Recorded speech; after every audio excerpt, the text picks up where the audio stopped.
नमस्कार मित्रों। आज हम एक नए टॉपिक पर बात करेंगे। वह है मन। आखिर मन क्या है, मन को हम जानेंगे। मन शरीर का एक हिस्सा है, अभिन्न अंग। अंग न कहकर सॉरी, शरीर का एक हिस्सा है। गीता में कृष्ण भगवान ने मन का वर्णन किया है, उनके अनुसार जानेंगे। गीता में कृष्ण भगवान ने कहा है कि मन एक एक चंचल है, बड़ा चंचल मन। उसको सबसे ज़्यादा किसी को अगर मोह है तो वो है मन को। चाहे सांसारिक रिश्ते नाते हो, चाहे काम जनित वासनाएं हो, चाहे इकोनॉमिक हो, सोशियलिक हो, सभी का जुड़ाव एक प्रकार से मन बड़े गहराई से चिपका के रखता है। या यूं कहें, मन एक अपने आप में एक राजा है।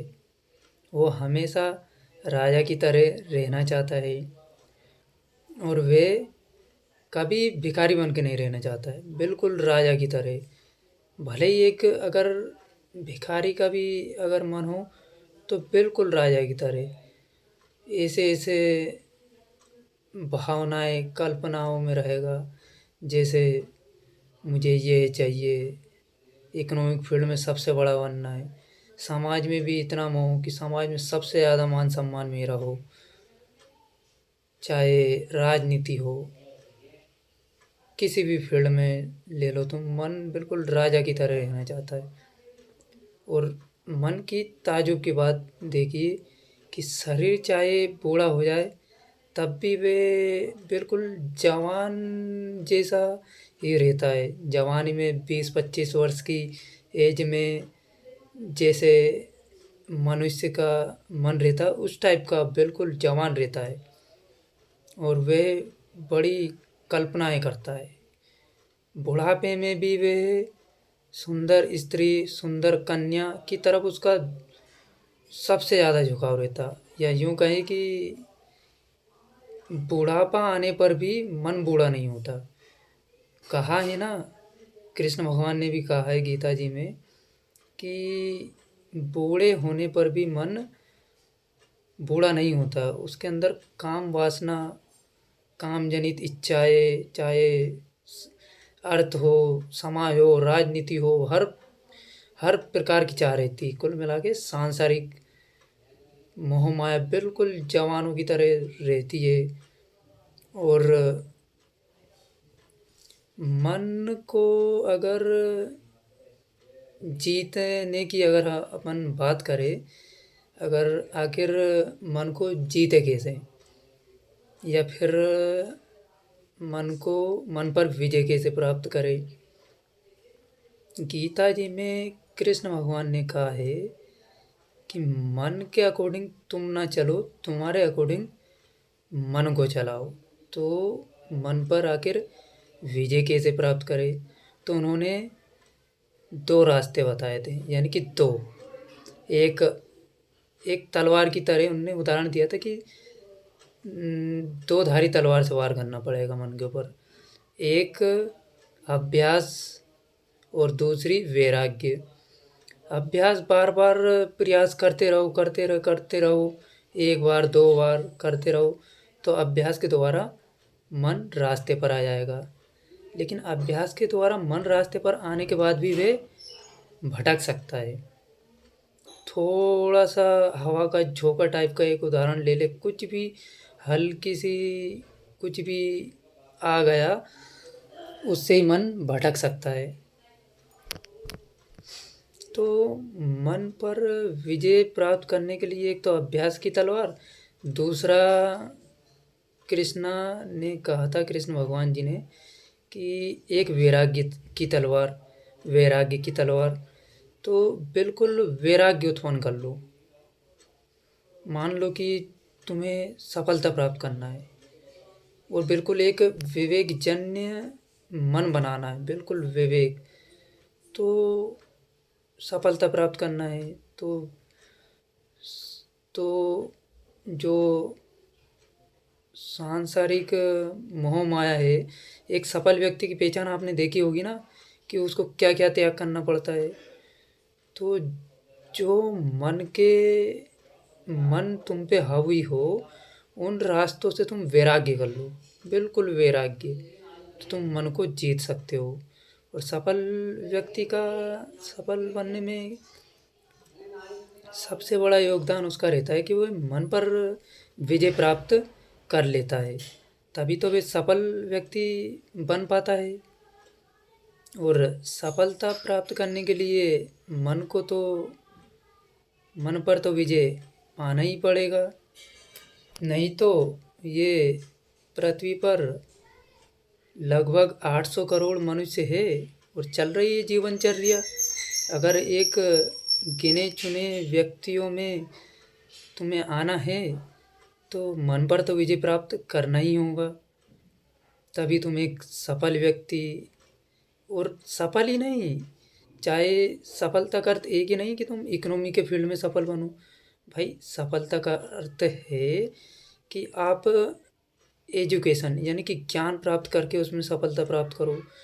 ज्ञान, समझ और विवेक के द्वारा जीवन को जियो, वे ही सबसे बड़ी सफलता है। इकोनॉमी तो जिसका मन जिस इंसान का इकोनॉमिक फील्ड अगर देखे तो बहुत से व्यक्ति ऐसे हुए जिन्होंने खूब पैसा कमाया, सब कुछ कमाया, लेकिन एक प्रकार से कहें ना कि सबसे बड़ा धन तो चाहे शास्त्र हो, चाहे ग्रंथ हो, चाहे अपनी एनालिसिस से अपन सोचे तो सबसे बड़ा धन तो ज्ञान है, समझ है। तो उसको अगर तुम उस मामले में अगर तुम अमीर बनो तो ये इकोनॉमिक फील्ड हो, इकोनॉमी में सभी पैरामीटर्स पे बात करूँगा, चाहे अर्थ हो, राजनीति हो, समाज हो, सब फील्ड में अपने आप यूं ही विजय आपके कदम चूमेंगी। तो सबसे पहले, और गीता जी में भी कृष्णा जी ने कहा था, कृष्ण भगवान जी ने, कि सबसे पहले मन, ज्ञान के द्वारा मन को स्थिर करो, और मन बुद्धि को स्थिर करेगी। ज्ञान, मन और बुद्धि तीनों के मिलाप से, तीनों के मिश्रण से या मिलाप से विवेक जगेगा। तो विवेक के द्वारा जीवन को जीना चाहिए, चाहे भी किसी भी फील्ड में आप फैसले लो या जीवन को जीवो तो, या अगर मतलब जीवन को जीवो तो विवेक जन्य पूर्ण जीवन जीना चाहिए, यानी कि विवेक के साथ जीवन जीना चाहिए।